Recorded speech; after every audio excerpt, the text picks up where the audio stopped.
142장입니다. 주가곡 142장.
180장.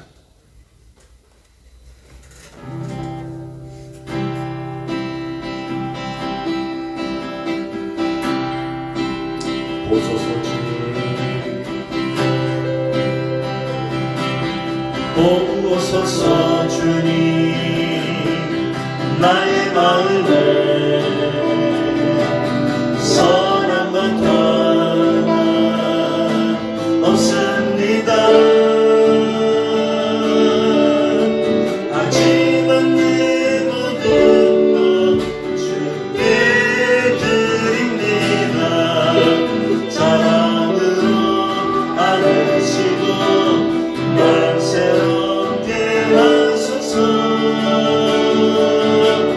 주님 마음 내게 주소서. 내 아버지 주님 마음 내게 주소서. 나를 향하신 주님의 뜻이 이루어지도록 주님 마음 내게 주소서. 보소서 주님, 보소서 주님, 나의 마음을 선한 것 하나 없습니다. 하지만 내 모든 것 주께 드립니다. 사랑으로 안으시고 날 새롭게 하소서. 주님 마음 내게 주소서. 내 아버지 주님 마음 내게 주소서. 나를 향하신 주님의 뜻이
사도행전 21장입니다. 사도행전 21장.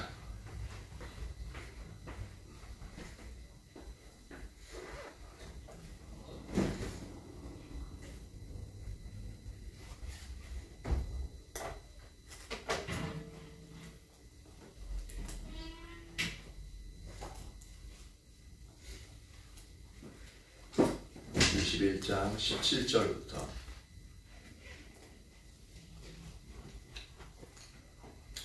17절부터 마지막 절까지 좀 길긴 많이 긴데 한번 쭉 한번 읽어보죠.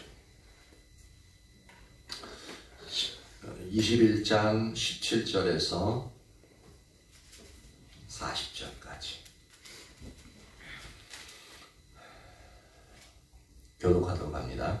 예루살렘에 이르니 형제들이 우리를 가까이 영접하거늘 그 이튿날 바울이 우리와 함께 야고보에게로 들어가니 장로들도 다 있더라. 바울이 문안하고 하나님이 자기의 사역으로 말미암아 이방 가운데서 하신 일을 낱낱이 말하니 그들이 듣고 하나님께 영광을 돌리고 바울더러 이르되 형제여 그대도 보는 바에 유대인 중에 믿는 자 수만 명이 있으니 다 율법의 열성을 가진 자라. 내가 이방에 있는 모든 유대인들을 가르치되 모세를 배반하고 아들들에게 할례를 행하지 말고 또 관습을 지키지 말라 한다함을 그들이 들었도다. 그러면 어찌할꼬 그들이 필연 그대가 온 것을 들으리니 우리가 말하는 이대로 하라. 서운한 네 사람이 우리에게 있으니 그들을 데리고 함께 길례를 행하고 그들을 위하여 비용을 내어 머리를 깎게 하라. 그러면 모든 사람이 그대에 대하여 들은 것이 사실이 아니고 그대도 율법을 지켜 행하는 줄로 알 것이라. 주를 믿는 이방인에게는 우리가 우상의 제물과 피와 목매어 죽인 것과 음행을 피할 것을 결의하고 편지하였느니라 하니 바울이 이 사람들을 데리고 이튿날 그들과 함께 길례를 행하고 성전에 들어가서 각 사람을 위하여 제사 드릴 때까지 길례 기간이 만기된 것을 신고하니라.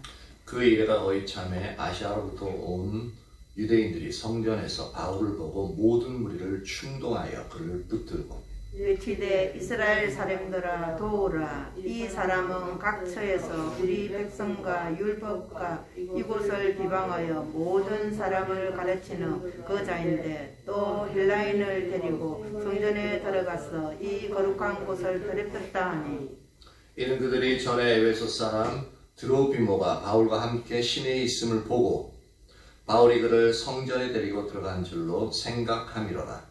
온 성이 소동하여 백성이 달려와 모여 바울을 잡아 성전 밖으로 끌고 나가니 문들이 곧 닫히더라. 그들이 그를 죽이려 할 때에 온 예루살렘이 요란하다는 소문이 군대의 천부장에게 들리매 그가 급히 군인들과 백부장들을 거느리고 달려 내려가니 그들이 천부장과 군인들을 보고 바울 치기를 그치는지라. 이에 천부장이 가까이 가서 바울을 잡아 두 쇠사슬로 결박하라 명하고 그가 누구이며 그가 무슨 일을 하였느냐 물으니 무리 가운데서 어떤 이는 이런 말로 어떤 이는 저런 말로 소리치거늘 천부장이 소동으로 말미암아 진상을 알 수 없어 그를 영계로 데려가라 명하니라. 바울이 층대에 이를 때에 무리의 폭행으로 말미암아 군사들에게 들려가니 이는 백성의 무리가 그를 없이 하고자 애치며 따라감이더라.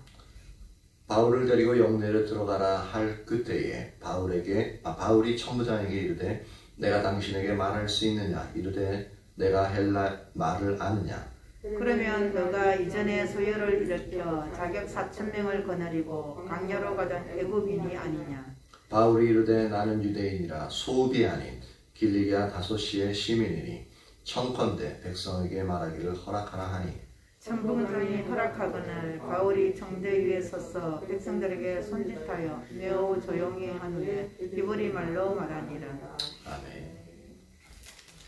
이제 하나님의 시간표는 1차, 2차, 3차 선교 여행 후에 곧장 사도 바울에게 이제 보이신 그대로 이제 그 일들을 실행하십니다. 이제 유대인들에게 이제 아볼로가 예언했듯이 유대인들이 결박하여서 이제 이방에게 넘기는 그 일들을 이제 시작합니다.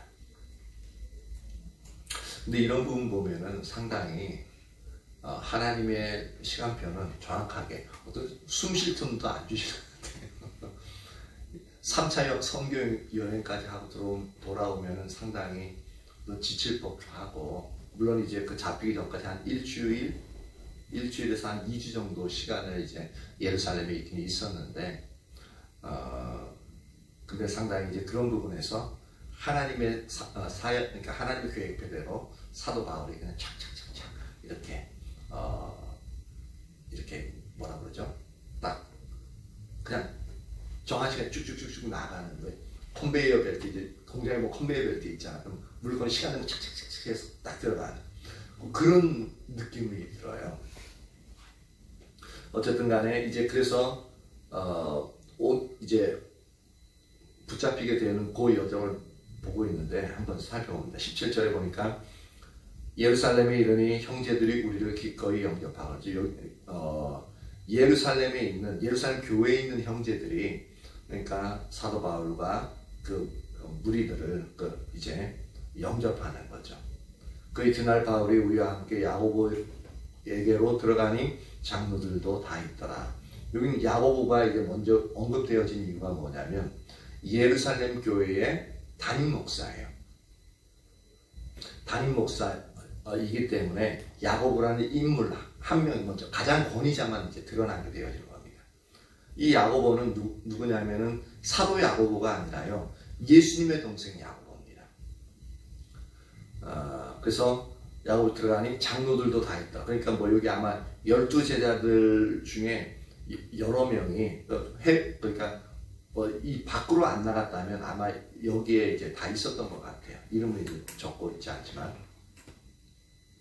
바울이 무난하고 하나님이 자기의 사역으로 말미암아 이방권대 하신 일을 낱낱이 말하니, 놀랍죠. 그 사도 바울을 통해서 행하신 그 일들, 그걸 낱낱이 얘기하니까 그들이 듣고 하나님께 영광을 돌리고, 바울더러 이르되 형제여 그대도 보는 바에 유대인 중에 믿는 자 수만 명 있으니, 와, 이 당시 벌써 AD 50년, 그러니까 예수님이 죽은 지 한 20년 이후에 25년 정도 지났는데, 이 시점에 예루살렘 교회만, 예루살렘 지역에 있는 그 지역에서만 믿는 사람이, 예수 믿는 사람이 수만 명이 된대요. 그러니까 상당히 기독교가, 그러니까 그 당시 예수교가 상당히 많이 퍼져 있는 그런 상태인 것을 볼 수가 있습니다. 그래서 이것이 지속적으로 이제 이렇게 예루살렘 가운데 퍼져 있었으면은 지금 가장 먼저 이제 복음화되어지는 도시는 예루살렘, 유대 나라였을 거예요. 유대였을 텐데, 근데 너무 안타깝게도 AD 70년, 요 한 20년 후에 이제 예수님을 십자가에 못 박으라고 하면서 우리에게는 왕은 가이사 왕밖에 없다라고 얘기하고, 우리에게 더 이상 이건 우리의 메시아가 아니다라고 하고, 그 피를 우리와 우리 자손에게 다 돌리라고 얘기하거든요. 이게 상당히 무서운 말인데, 이게 예수님이 딱 십자가에 못 박히고 33살에 못 박히셨으니까 AD 70년 딱 37년 후에, AD 70년 37년 후에 그의 피, 즉 예수님의 피를 우리와 우리 자손이 다 돌릴 수 있었어. 요 말 그대로 AD 70년에 딱 로마가 이스라엘을 점령함으로 말미암아 예루살렘 완전 초토화돼 버리고, 모든 유대인들은 붙잡혀가지고 세계 방방곡곡으로 흩어지게 되어집니다. 그래서 언제 다시 지금과 같은 이스라엘에 모이게 되냐면 세계 제2차 대전 때, 우리가 1945년 8월 15일에 광복했잖아요. 근데 48년에 우리가 정부를 세우듯이 이스라엘도 48년쯤 돼가지고, 이스라엘, 지금 팔레스타인 지역, 그 지역에 지금 미국 주도로 이스라엘을 이제 나라를 다시 세워줍니다. 그러니까 거의 2000년은 아니지만 거의 한 1800년 동안은 나라 없는 민족으로서 디아스포라죠. 흩어진 유대인들. 그렇게 살았어요. 예수님 계실 때 그 죄를, 그 피를, 예수님의 피를 우리와 우리 자손에게 돌렸어. 그 말, 그것 때문에 거의 한 1800년 정도를 흩어져서 살아요. 와, 너무 무섭죠.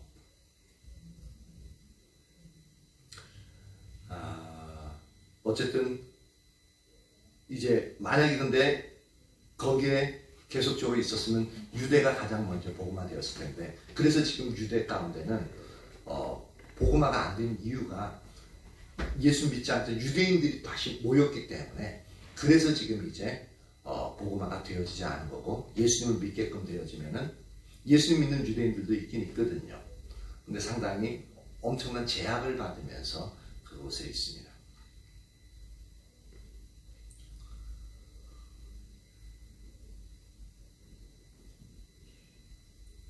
그래서 믿는 자 수만 명이 다 율법의 열성을 가진 자라. 그러니까 율법의 열성을 가졌다는 것은 이제 모세의 의공에 기록되어 있는 그 율법을 말해요. 근데 거기에 전부 다 열성을 가진 자, 유대인들이란 얘기예요. 유대인이었다가 예수님을 믿은 자들. 그러다 보니까 그 율법에 대해서 건드리면 상당히 민감해요. 민감한데, 근데 사도 바울이 어떻게 소문이 나 있냐면은, 예루살렘 교회도 어떻게 소문이 나 있냐면은, 이제 21절, 내가 지금 사도 바울이 네가 이방에 있는 모든 유대인들을 가르치되, 그러니까 사도 바울이 이방에 있는 모든 유대인들에게 이렇게 가르친다라고 얘기하고 있는 거예요. 그 소문이 예루살렘께 돌렸는데 어떻게 가르친다고 되어 있냐면 모세를 배반하라고 한대요. 모세를 배반하라고 하는 건 뭐냐면 모세 오경을 말하거든요. 그러니까 예수를 전하면서 모세 오경은 지킬 필요 없다. 다 이게 율법이 예수님이 폐지했다. 그러니까 지킬 필요 없다. 그렇게 가르친다는 거예요. 실제로는 그렇지 않죠. 물론 제사법이나 그런 영역들에 있어서는 이제 어차피 폐지된 게 아니라, 우리가 잘 알아야 됩니다. 율법이요, 폐지된 게 아니라 완성되었습니다. 예수님도 율법을 내가 폐하기 위해서 온 게 아니라라고 말씀하고 있습니다. 더욱더 율법을 완전케 하기 위해서 왔다고 말씀하십니다. 그래서 예수님 십자가에 달려 죽으실 때도 어떻게 해요? 내가 다 이루었다라고 말씀하시죠. 즉 그것은 이제 하나님이 주신 사명을 다 이루었다는 얘기인데, 예수님은 율법을 폐하신 게 아니라, 다시 잘 들으십시오, 폐하신 게 아니라 완전케 하셨기 때문에 이제는 이전에 이제 불완전했던 예수님이 완전케 하신 것은 더 이상 지킬 필요가 없어진다는 겁니다. 어떤 의미인지 잘 이해하시겠죠? 그래서 모세를 배반하고, 그 다음 아들들에게 할례를 행하지 말고, 여기서도 이거는 할례 행하지 마라. 할례할 필요 없다 라고 가르친다는 거예요. 물론 이제 사도 바울은 이제 할례 자체를 부인한 게 아니에요. 할례 자체를 부인한 게 아니라 할례에 이제는 가치를 두지 않는 거죠. 이전에는 할례가 두 가지 정도 의미가 있어요. 하나는 이제 아브라함에게 주시면서 하나님과 아브라함의 언약의 표가 살에 있다는 말하고 있습니다. 그래서 할례를 받은 자를 통해서 하나님이 아브라함을 보고 주겠다고 말씀하고 있습니다. 그래서 선택된 민족이라는 그 의식이 상당히 강하게 나타납니다. 그런데 할례를 받지 말라는 것은 상당히 아브라함 때 그들의 믿음의 시초서부터 내려오는 것을 완전히 깨뜨려 버리는 거거든요. 근데 이제 사도 바울이 따로 예수님 믿으면은 따로 이방인들이 어차피 따로 이제 그 예수님 믿고 난 다음에 할례를 받을 필요 없다고 얘기한 게 바로 이제 할례를 받지 마라 라고 얘기했다는 얘기인데, 할례를 받지 말라고 했던 것은 예수님을 믿으면 아브라함을 통해서 약속하신 그 하나님의 복이 예수님을 통해서 그것이 오기 때문에, 그 복을 받기 위해서, 아브라함의 복을 받기 위해서 따로 할례를 받을 필요가 없다라는 의미거든요. 그래서 할례를 받든 안 받든 이제는 그 의미 자체가 사라졌다라는 것을 얘기하는데, 근데 이들은 그냥 그러니까 그럼 결과적으로 할례 받지 말라는 얘기네? 그렇게 해서 이제 공격을 하는 겁니다. 근데 실제로는 사도 바울은 할례를 직접 이 디모데 같은 경우는 어떻게 해요? 할례를 행하죠. 그쵸? 왜냐하면 유대인들에게 복음을 전하기 위해서 디모데는 헬라인이라는 걸 아니까 할례 받지 아니하는 이방인들이 복음을 전하면 유대인들이 가까이 오지 못하게 하거든요. 부정이 된다고. 그러니까 유대인들이 복음을 전하기 위해서는 유대인과 동일하게 할례를 받아야만 가까이 가서 얘기할 수가 있어요. 그래서 복음을 전하기 위해서 할례는 그래서 복음을 전하기 위해서 할례를 받은 거지 아브라함의 복을 받기 위해서 할례를 받은 게 아니었거든요. 그래서 필요에 따라 받을 수 있는데 이것이 아브라함과 하나님이 약속하실 때 그것 때문에 할례를 행한 건 아니라는 겁니다. 근데 이들은 할례 받지 말라라고 얘기했다라고 얘기하고 있습니다. 그리고 또 관습을 지키지 말라 한다. 여기서 관습은 이스라엘의 전통을 의미합니다. 그래서 뭐냐면 율법을 지키기를 이제 더욱더 갈망하는데 이 사람들은 율법을 지키는 데 있어서 어떻게 하면 그 율법을 잘 지킬 수 있을 거냐 하면서 세부 사항들을 쭉 해가지고 나열하는데 그것이 전통으로 내려오는 거예요. 그러니까 쉽게 예를 들자면 안식일을 기억하여 거룩히 지키라고 10계명이 딱 나오잖아요. 5계명이 딱 나오는데 그러면 안식일을 어떻게 하면 거룩하게 지킬 수 있을 것이냐. 그러면 이제 안식일에는 하지 말아야 될 것과 해야 될 것. 그것을 요거는 이제 사람들이 안식일을 더 철저히 지키기 위해서 그들의 지혜로 짜내는 거죠. 그래서 안식일에는 어떠한 일도 하지 말라 그러니까 그럼 일이 뭐냐? 일에 대한 개념을 정의를 하는 거죠. 그래서 재밌는 것은 뭐냐면 침을 뱉어도 바닥에 가래침을 뱉어도 우리 이제 가래침 뱉으면 지저분하니까 이게 문대잖아요, 발로. 근데 뱉어도 안식일 나는 만큼은 문대지 마라. 왜? 문대다가 땅이 파지잖아요. 땅이 파지면 그게 일한 거라고 그래요. 근데 우리가 지금 생각하면 웃기죠. 근데 실제로 그게 탈무드에 있어요. 규례규칙으로. 그리고 지금도 이스라엘은 안식일이 되어지면 모든 엘리베이터에 불들이 다 층층마다 다 들어와요. 그래서 1층에 딱 타면은 만약에 우리가 한 20층에 산다 그러면 한국인들은 아마 숨이 넘어갈 것 같은데 안식일 되면 2층 딱 올라서 열렸다 사람 없어도 닫히고 3층 올라가면 열렸다 정지하고 열렸다 닫히고 4층 올라가면 딱 올라가다 딱 정지해서 열리고 닫히고 그럼 층을 올라갈수록 점점 이제 이제 속에 화도 올라가가지고 20층 딱 올라가면은 완전 폭발하는 그런 상태가 될 것이다 라고 이제 김계원 목사님이 자주 그렇게 우스갯소리를 했는데 실제로 이스라엘에서는 지금도 이게 일하는 게 뭐냐면 버튼 누르는 것도 일하는 것으로 인식을 하는 겁니다. 이게 바로 전통인 거예요. 그러니까 관습을 지키지 마라. 그래서 이들은 동기는 좋죠. 안식일에 이제 일하지 않기 위해서 이렇게 했던 부분인데 근데 그것이 하나님의 의도와는 완전히 일하면 잡아가? 잡아가요. 그러니까 그런 거예요. 율법에는 안식일날 일하면 죽이라고 돼 있어요. 그래서 엘리베이터는 그랬대. 집 들어가는 문은 어떻게? 집 문은 어떻게? 항상 이거는 어떻게? 그거는 또 그렇게 안 했잖아요. 오히려 이게 더 적게 일하는 것 같은데 이거 땡기고 또 미우고 그러면 그쵸? 그러니까 이게 상당히 이게 얼토당토 않은 그러니까 의도는 좋은데 하나님의 그러니까 인간적인 의도 동기는 좋은데 하나님의 의도와는 너무 멀리 떠나는 거죠. 그만큼 하나님의 의도를 우리가 인식하지 못하면 하나님을 잘 섬긴다고 하는 일들이 오히려 하나님을 대적하는 일들이 된다는 겁니다.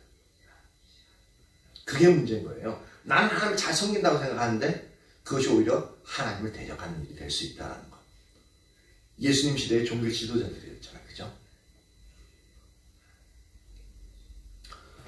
그렇게 이제 이렇게 예루살렘 교회에 이렇게 사도 바울이 이렇게 가르친다고 소문이 나 있다는 거예요. 그러면은 반드시 유대에 있는 기독교인들과 이 바울이 예루살렘에 있으니까 성전에 들어가면은 부딪힐 거잖아요.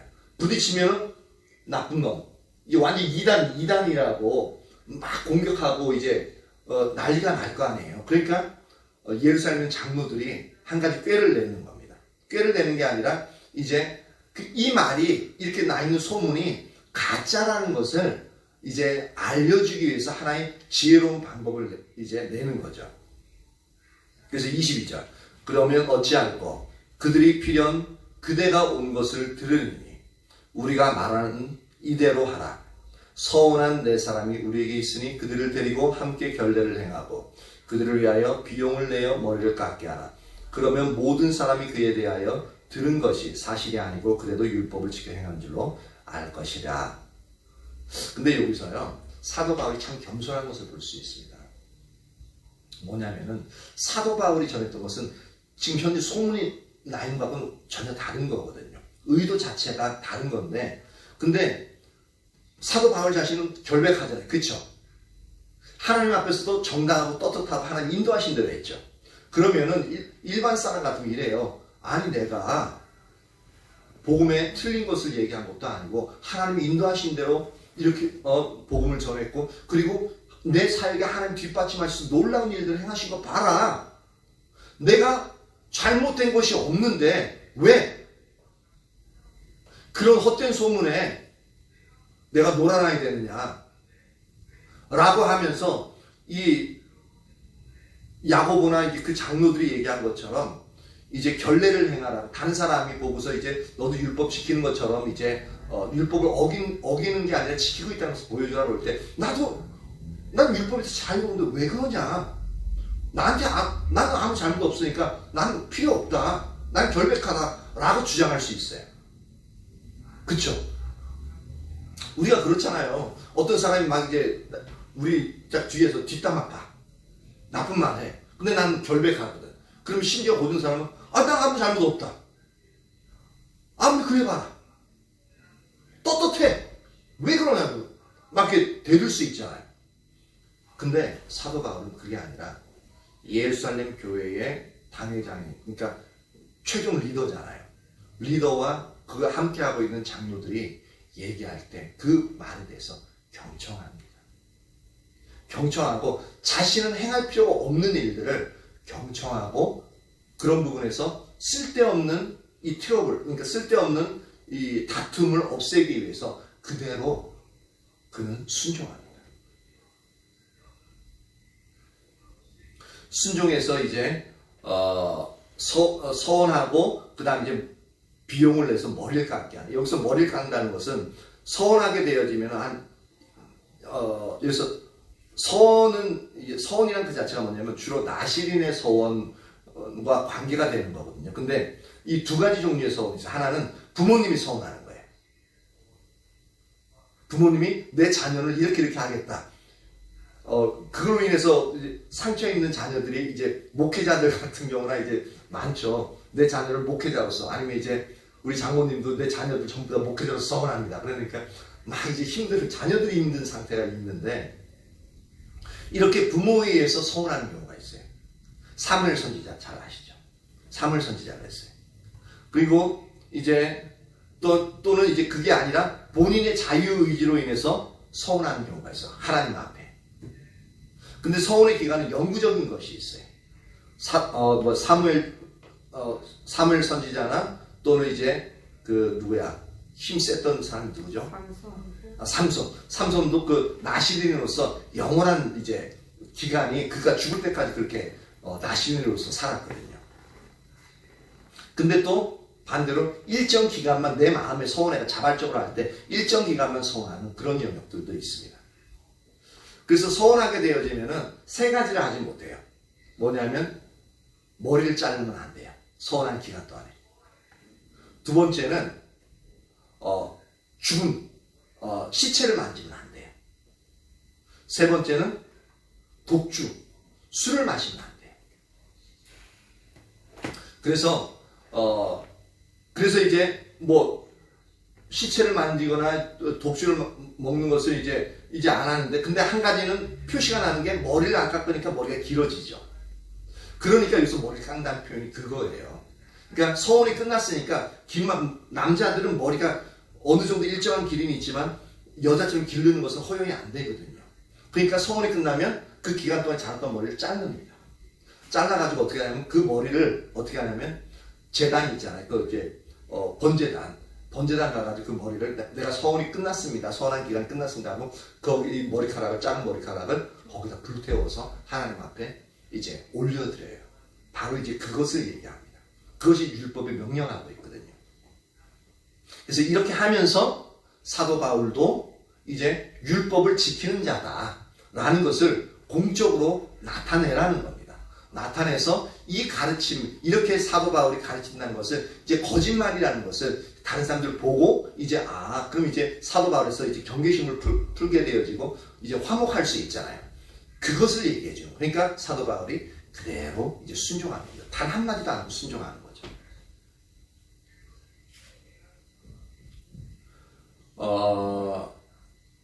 그래서 26절에 바울이 이 사람들을 데리고 이튿날 그들과 함께 결례를 행하고 성전에 들어가서 각 사람을 위하여 제사지를 드릴 때까지 결례 기간이 만기된 것을 신고하니라 라고 말하고 있죠. 근데 이것은 이제 고린도전서 9장 20절에 보면 사도 바울이 이렇게 또 말하기도 해요.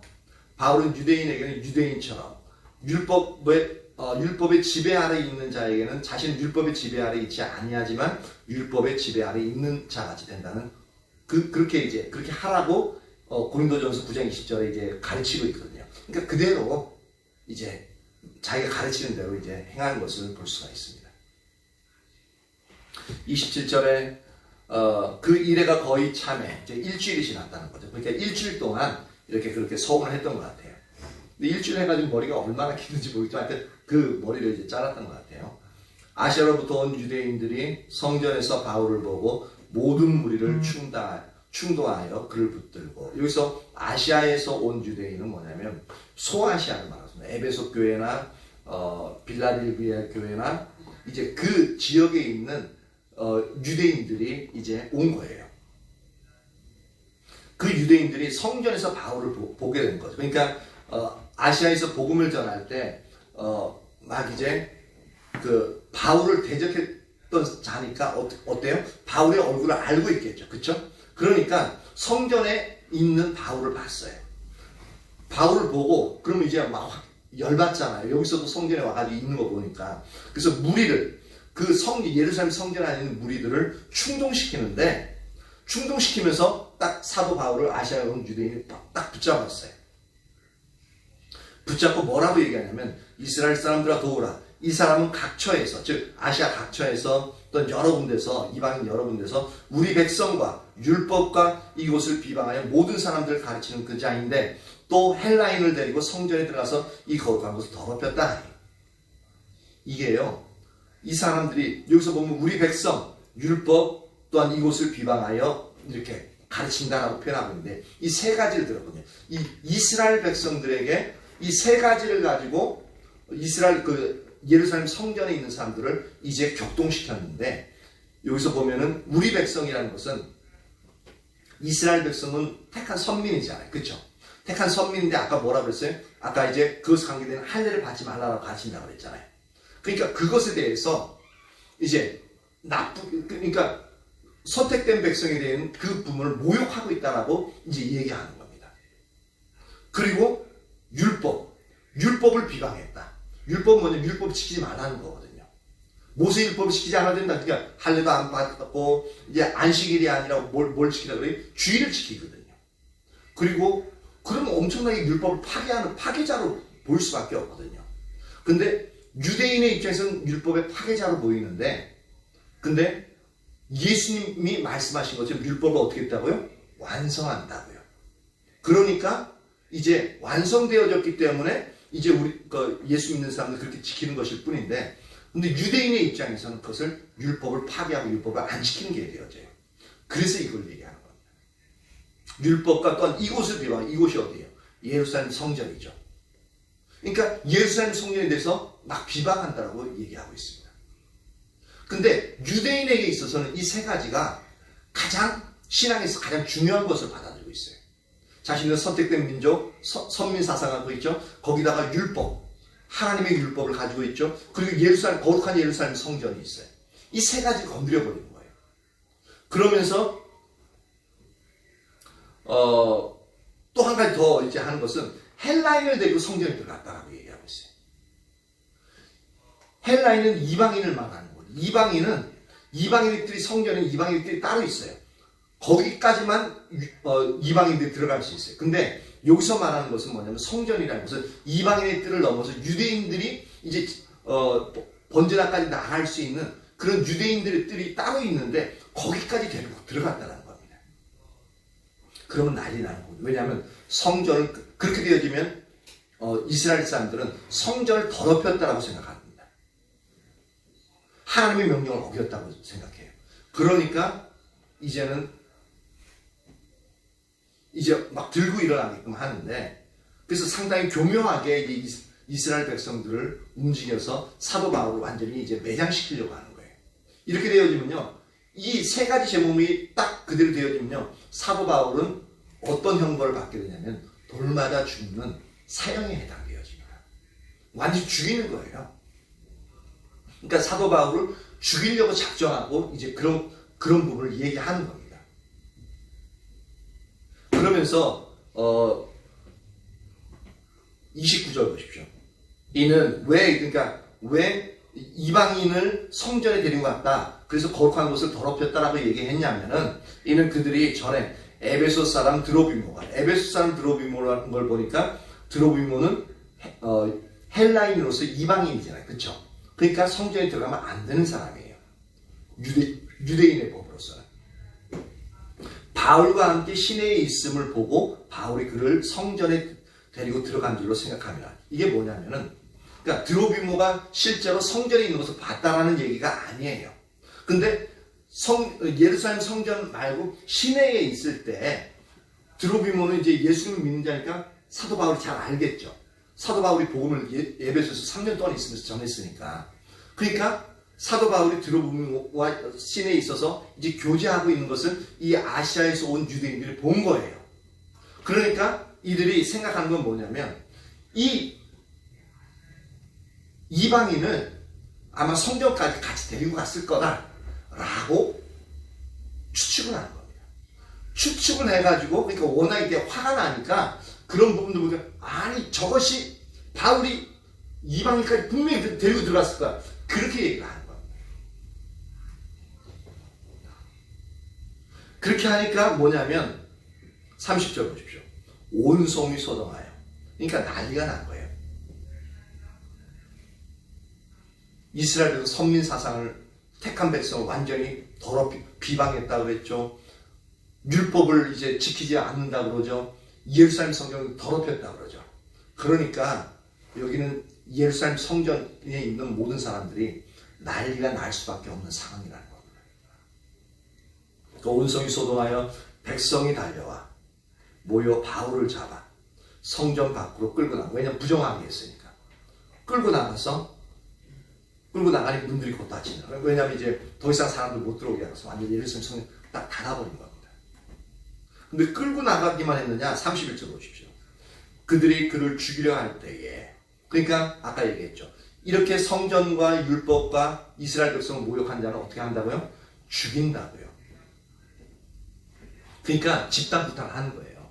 끌고 나가가지고 뭐 돌멩이 던지든지 아니면 막 때리고 발로 차고 막, 그러니까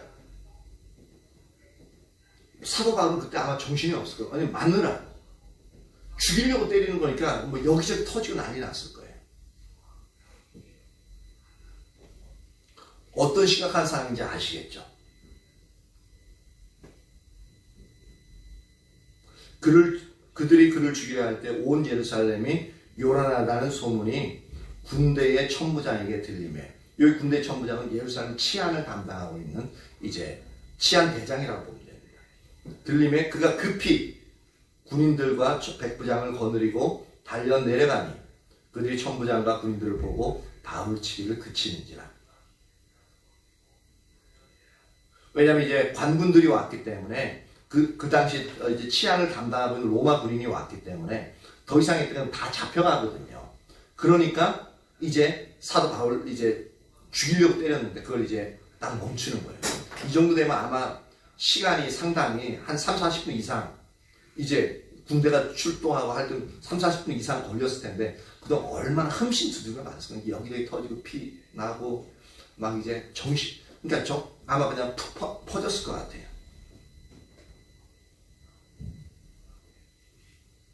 이에 천부장이 가까이 가서 33절 바울을 잡아 두 쇠사슬로 결박하라 명하고 그가 누구이며 무슨 일을 하였느냐 물으니 아까 이제 위에 보면 이제 아볼로가 이제 예언하잖아요. 유대인들이 이띠에 즉 사도 바울을 이제 결박하여 이방인에게 넘기리라라고 말하고 있잖아요. 근데 실제로는 유대인들이 묶어가지고 이방인에 넘기지는 않았죠. 그쵸? 여기 보면은 군대들이 와가지고 이제 사도 바울에게 이제 쇠사슬로 묶고 그리고 잡아가잖아요. 그쵸? 근데 보면은 이게 그 예언이 틀린 것 같은데 틀리지 않아요. 왜냐하면 보세요. 유대인들이 때렸죠. 때리니까 군 치안을 담는 이방 로마 군인이 와가지고 사도 바울을 이제 체포하는 그 과정이 유대인들이 때렸기 때문에 로마 군인이 와서 사도 바울을 체포하는 과정이 나타나는 거죠. 그러니까 때리기 때문에 잡히는 거니까 어차피 예언에 있는 것처럼 유대인들이 잡아서 이방인들에게 준 것과 동일한 효과를 나타낸다는 겁니다. 그러니까 그 예언은 전혀 틀린 부분이 아닙니다. 그러면서 그가 누구며 그가 무슨 일을 하였느냐 물으니 34절에 무리 가운데 어떤 이는 이런 말로 어떤 이는 저런 말로 소리치고는 천부장이 소동으로 말미암아 진상을 알 수 없어 그를 영내로 데려가라 명하니라.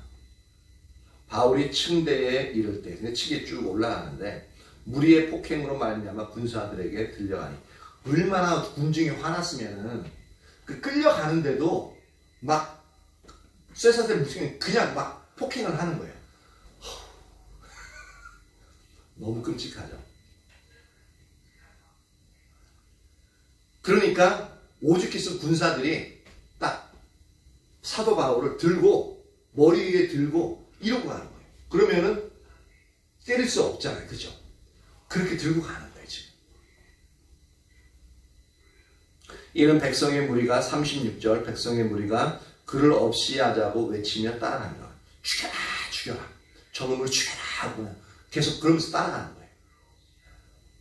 37절 바울을 데리고 영내로 들어가려 할 그때에 바울이 천부장에게 이르되 내가 당신에게 말할 수 있느냐 이르되 네가 헬라 말을 아느냐.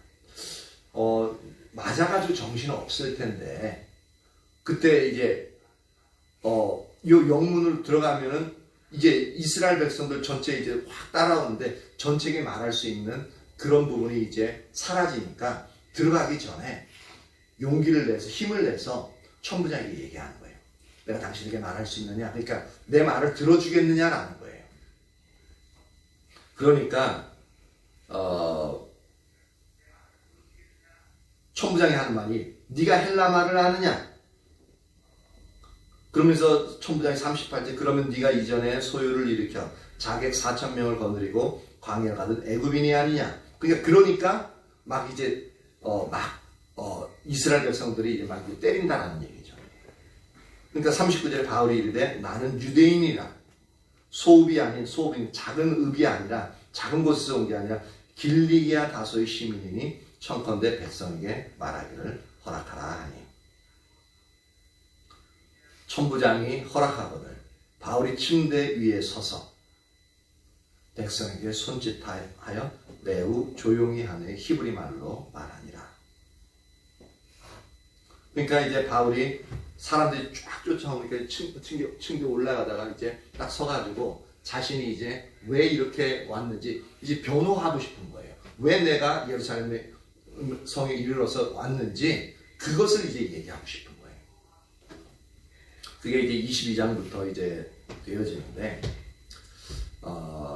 하나님이 사도 바울에게 올라가면은 환난과 고난이 이제 결박과 고난이 이제 환난이 기다린다고 이제 말씀하셨는데, 근데 그것을 자기의 목숨을 내놓으면서 이제 그 일에 이제 동참하고 있습니다. 동참인데 아니나 달라 올라간 지 예루살렘에 온 지 얼마 안 됐는데, 일주일도 안 됐는데 이제 막 그 일들이 이제 일어나고 있는 부분을 볼 수가 있습니다. 이런 영역을 보면은 사도 바울도 이제 예수님처럼 그 고난이 일어날 것을 하나님이 사도 바울에게 알려준 거잖아요. 그쵸? 근데도 죽음을 이제 작정하고 이제 죽어도 상관없다고 하고 이제 가는 거예요. 근데 예수님은 근데 그 죽음에 대한 두려움, 그 공포, 그 또한 이제 그 고통, 수치, 그런 것 때문에 겟세마네 동산에서 3번씩이나 이 자리에 할 만하신 데에서 옮기십시오. 그 고통이 사도 바울은 실제로 그 고통이 얼마나 할지, 그냥 죽음에 대한 두려움이 있을지 모르지만 그 고통이 자세하게 어떤 건지는 아마 인식하지 못했을 거예요. 근데 예수님은 그 죽음에 대한 그 압박감, 그 공포, 또 이제 그것이 어떤 고통이 있는지 예수님 그것을 온전히 다 느끼셨던 것 같아요. 그러니까 그것이 얼마나 육체를 입고 있는 그 예수님에게 강력하게 임할지를 아니까 거기서 처절하게 흘리는 이제 땀방울이 핏방울이 될 때까지 애써서 하니까 실핏이 다 터지는 거거든요. 그만큼 간절하게 그 고통을 인식하니까 하나님 앞에 은혜를 구하는, 할 수만 있다면 이것을 벗어나고 싶은 그런 상태까지 갔던. 그렇지만 하나님이 원하시는 내 원대로 마시고 아버지 뜻대로 하시옵소서 라면서 자신을 드리잖아요. 사도 바울도 그와 비슷하게 닮은 거죠. 내가 그곳에 가서 차라리 죽는다 할지라도 하나님이 내게 결박과 환난을 기다린다고 하지만 난 죽는다 할지라도 그 자리에 갈 거다 하면서 예수님의 모습과 많이 닮았죠. 그러니까 보면은 예수님을 따르는 자는 예수님 모습과 닮아갈 수밖에 없다는 것을 볼 수가 있습니다. 근데 우리 자신의 모습들을 보면은 내가 예수님을 따른다고 하는데 내가 얼마나 예수님을 닮아 있는가 보면은 상당히 부끄럽기 여지없죠. 그죠? 근데 주님을 따르고 주님을 사랑하면 사랑할수록 예수님의 성품을 담게 되어지고, 예수님의 성품을 담으면 예수님이 행하신 일들, 삶을 또한 그렇게 따르게끔 되어져 있는 것을 성경을 통해서 볼 수가 있습니다. 오늘 말씀을 보면서 이제 하나님은 하나님의 계획대로, 하나님 경륜을 따라 이제 사도 바울을 그 가운데 사용하시는 것을 볼 수 있고요. 그리고 사도 바울은 그렇게 될 줄 알면서 그 하나님의 뜻에 자기의 목숨을 맡기고 그대로 순종해 나가는 것을 볼 수가 있습니다. 이걸 하나님에 대한 절대적인 신뢰와 하나님을 사랑하는 마음이 없이는 절대로 이러한 부분들은 불가능합니다. 그래서 우리는 근데 저도 목회 이렇게 하면서 하지만 우리는 되도록이면 우리에게 주어지는 어려움, 우리에게 주어지는 고통을 어떻게 하려고 해요? 피하려고 들어요. 그리고 그것이 조금이라도 돼요. 이제 내게 힘든 요소로 다가오면 어떻게 되지? 나 상처 입었어. 나 건들지 마. 그러면서 그런 영역들을 거부하게끔 되어지죠.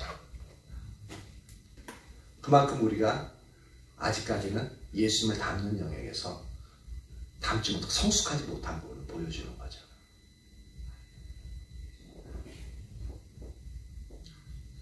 그래서 사도 바울에 있어서 그러니까 주님을 사랑하고 주님의 뜻에 순종하는 그 성숙한 모습을 볼 수 있고요.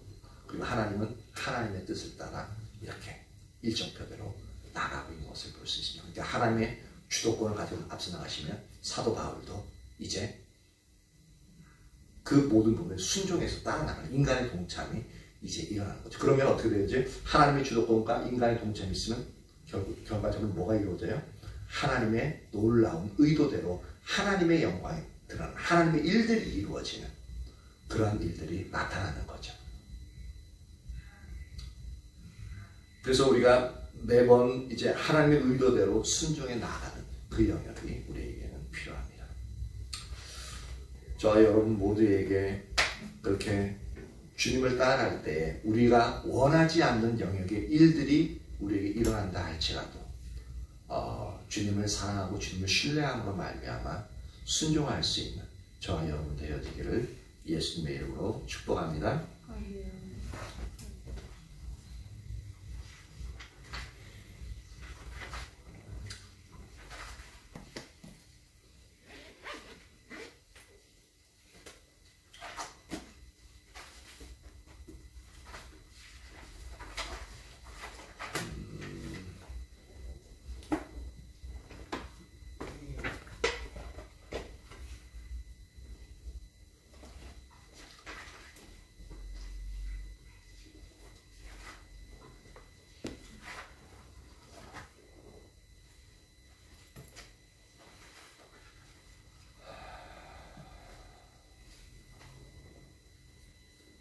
추가곡 159장입니다.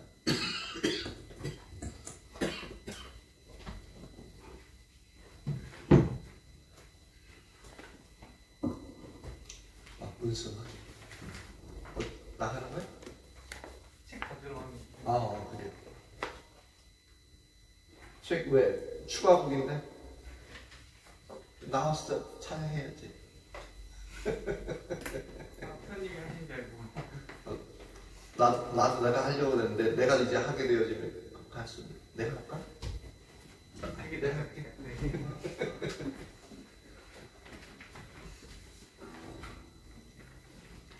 추가곡 159장.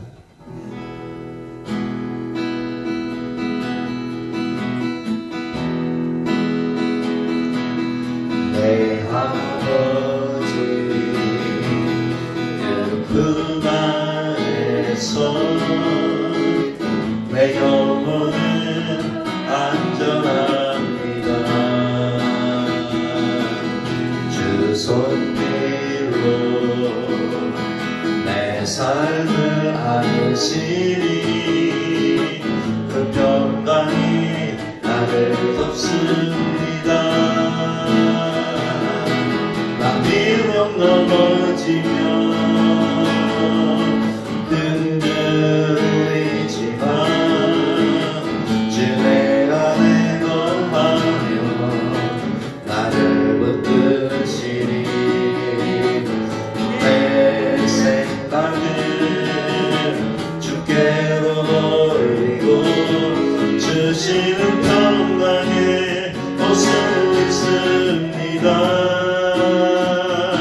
주 약속 안에서 내 영혼 평안에 뜻보다 크신 주님에게 나 신뢰해 두려움 다 내려놓고 주님만 의지해 주 안에서 내 영혼 안전합니다.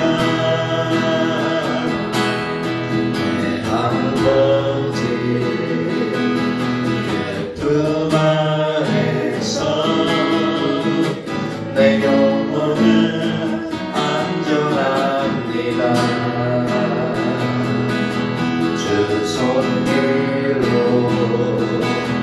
내 삶을 안으시니 그 평강이 나를 덮습니다. 나 비록 넘어지면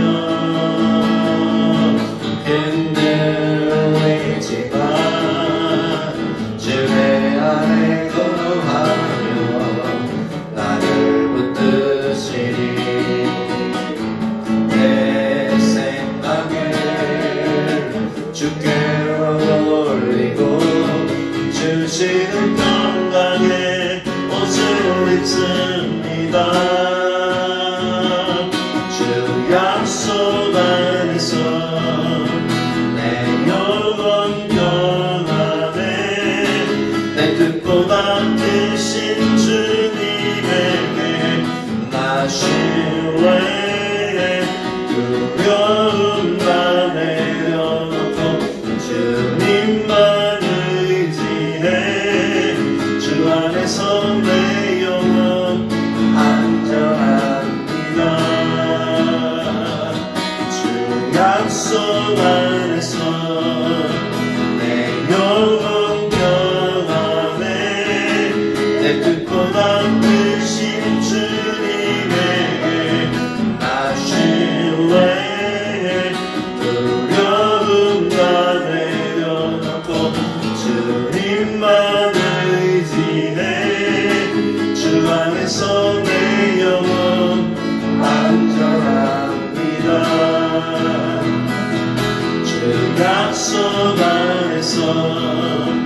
내 영혼 평안해 내 뜻보다 크신 주님에게 나 신뢰해 두려움 다 내려놓고 주님만 의지해 주 안에서 내 영혼 안전합니다.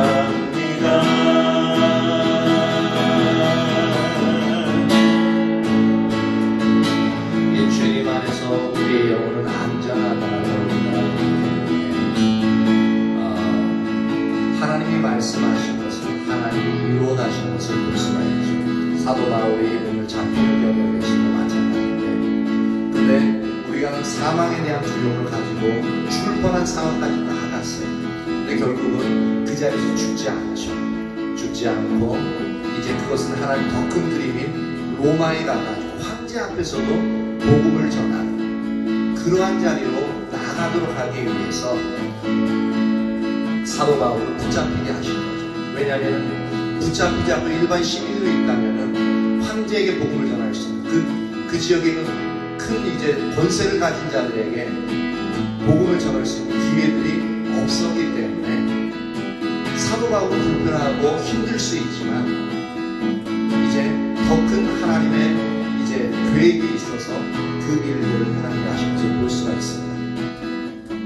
우리가 하나님의 뜻을 쫓아갈 때에 우리가 이해할 수 없는, 분명히 하나님 뜻을 쫓아왔는데 이해할 수 없는 환경들이 벌어지는 경우가 참 많이 있습니다. 근데 주님을 신뢰한다면 이것도 하나님의 인도하신 가운데 있다는 것을 신뢰하고 그 자리에서 더욱더 하나님을 뜻대로 그렇게 살아가며 실망하지 않고 그로 인해서 상처받지 않고 그렇게 살아갈 수 있도록 되어주고 남을 원망하지 않고 살아갈 수 있도록 되어주고, 그래서 이 시간 기도할 것은 하나님의 뜻을 우리가 더욱더 선명히 알고 그리고 그렇게 순종해 나가면서 어려움이 온다 할지라도 그 어려움에 굴복하지 않고 오직 주님을 바라보면서 그렇게 그 상황들 승리하여 나갈 수 있는 은혜를 부어달라고 기도합니다. 아멘 아멘 아멘 아멘 아멘 아멘 아멘. 주님, 우리의 눈을 열어놓고 주님의 뜻을 온전히 보게 하여 주시옵소서. 주님의 뜻을 받고 우리가 성령이 열어 온전히 주님이 인도하시는 그 삶을 살아갈 수 있도록 인도하여 주시길 간절히 소망합니다.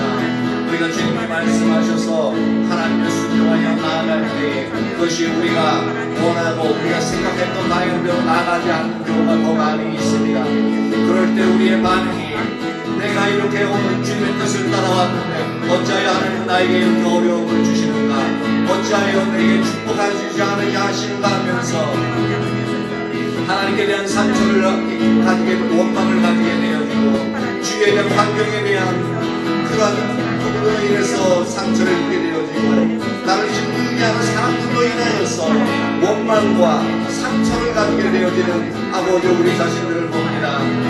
하지만 분명히 하나님의 뜻을 따라왔다면 환경이 내가 원하는 대로 움직여지지 않고 사람이 내가 원하는 대로 온전히 그렇게 되어지지 않는다 할지라도 하나님의 뜻을 이루기 위한 온전한 뜻 가운데 있는 것이기에 우리가 그 하나님을 신뢰하고 사도 바울과 같이 그 가운데서도 주님의 뜻을 이루기 위하여 자신의 생명을 돌보지 아니하고 그 뜻을 이루기 위하여 오늘 주님 앞에 견고히 서는 것을 봅니다. 빌립보에 갔을 때에도 이들 그렇게 죽을 만큼 얻어맞았음에도 그렇게 정신을 잃었음에도 불구하고 그 피투성이가 되어진 상태에서 온전히 깨어났을 때에 가장 먼저 했던 것이 주님께 기도하고 주님을 높이는 그 일들을 행하는 것을 볼 수가 있습니다.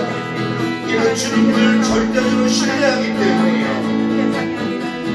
주님이 놀라운 일들을 그들을 통해서 행하신 것을 알기 때문에 그렇게 주님 앞에 기도하고 주님을 높일 수 있었던 것을 봅니다. 그리하여 그 일들을 통하여서 빌립보 교회가 아버지 세워지고 아버지 그 일들을 통하여서 로마의 주의 복음이 증거되어지는 아버지 놀라운 일들이 일어났습니다. 하나님이 우리의 눈을 열어보게 하시옵소서. 우리의 삶 가운데서 역사하신 하나님을 온전히 성경에서 역사하신 하나님과 비춰보게 하사 우리가 앞으로 어떻게 될지 알지 못하기에 두려워하고 염려하고 상처 입는 것이 아니라 그 상처로 인하여 우리가 그 자리에 머물러 있는 것이 아니요 그것을 원망하는 것이 아니라 오직 주님이 인도하셔서 우리를 이 자리에 이끌어 주셨다면 주님이 인도하셔서 우리로 이 어려운 환경 가운데 처하게 하셨다면 그것 가운데서 주님의 뜻이 무엇인지 그 성령이 찾고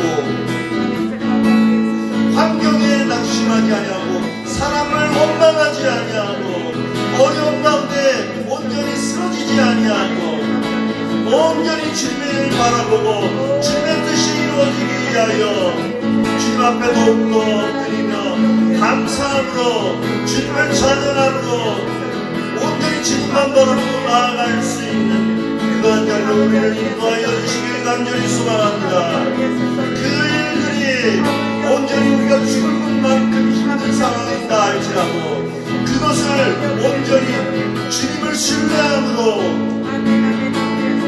주님 앞에 설 때에 주님께서 오히려 그것을 변화시켜서 영혼을 구원할 뿐만 아니라 놀란 하나님의 영광을 들로 사용하시는 것을 우리가 알아 우리가 그 하나님을 바라보고 그 하나님을 찬양하며 그 하나님 앞에 설 수 있도록 우리 한 사람 한 사람을 인도하여 주시길 간절히 소망합니다. 우리로 하여금 그것을 볼 수 있는 눈을 우리에게 부어주십시오. 우리의 눈을 열어주십시오. 하나님 우리의 눈을 여시사 온전히 그 하나님을 따라갈 수 있는 우리 한 사람 한 사람 되어지길 간절히 소망합니다. 주님 우리를 인도하여 주십시오. 우리를 이끌어 주십시오. 우리를 주님께로 이끌어 주십시오. 오 주님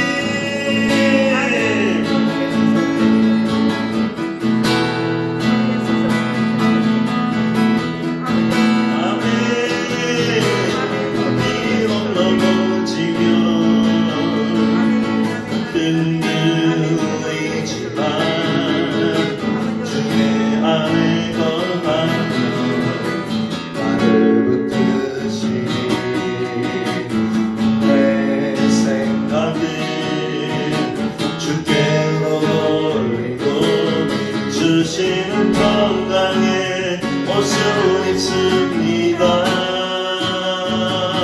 주 약속 안에서 내 영혼 평안에 내 뜻보다 크신 주님에게 나 신뢰해 두려움 다 내려놓고 주님만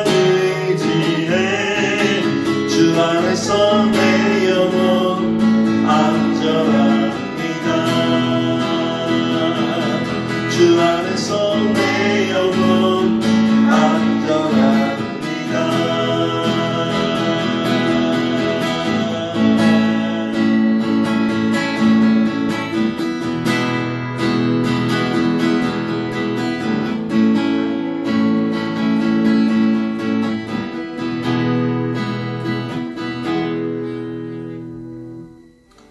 우리 이제 어려움이 오고 그래도 하나님을 신뢰하면은 요셉과 같이 나중에는 잘 풀려서 축복받는 욥과 같이 잘 풀려서 축복받는 그런 것을 솔직히 원하잖아요. 그렇죠?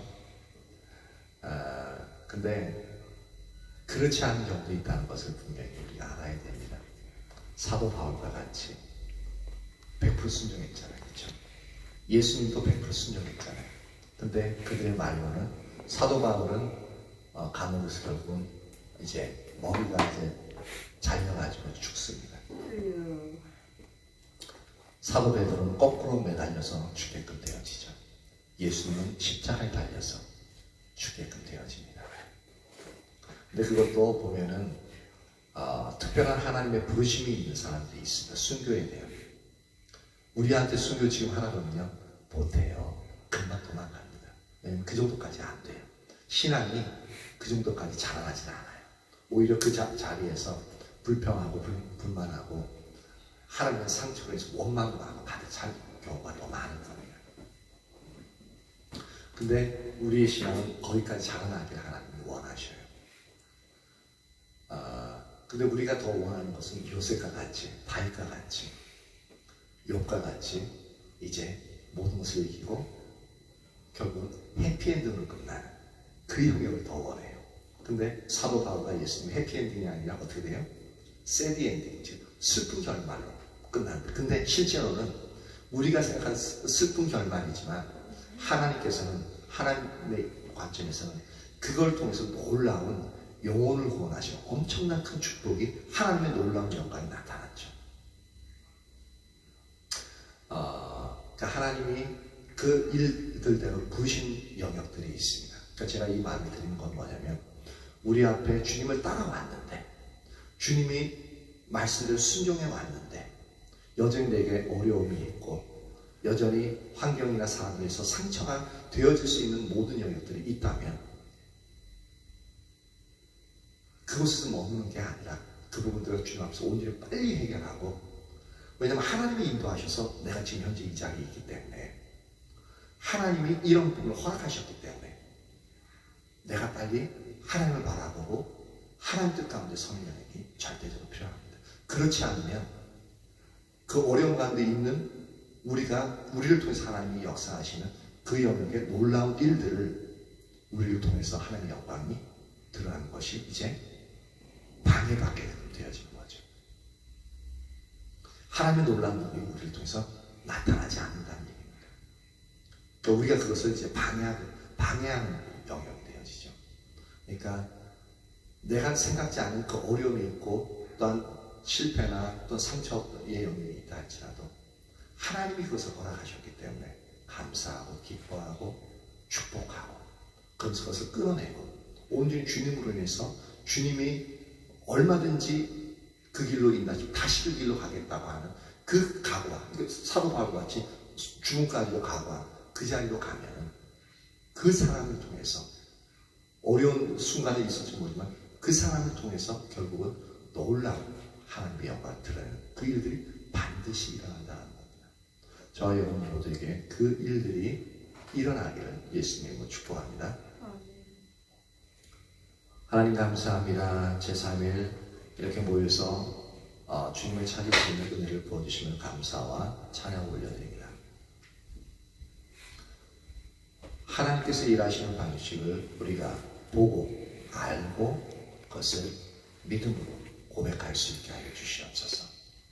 그래서 내 삶에서 일어나는 그 일들을 하나님의 방식에 그렇게 적용하고 내가 어느 자리에 또한 어떤 자세로 있어야 할지 그것을 분명히 보고 따를 수 있게 하여 주옵소서. 그 은혜를 우리 한 사람 한 사람에게 부어주시길 간절히 소망합니다. 이 밤 쉴 때 평안케 하시고 주님의 생기로 가득 채워주시어서 오늘 회복되어지는 놀라운 은혜가 있게 하여 주시옵소서. 또한 돌아가는 발걸음들 주님 지켜주시고 평안케 하여 주옵소서. 예수님 이름으로 기도합니다. 아멘.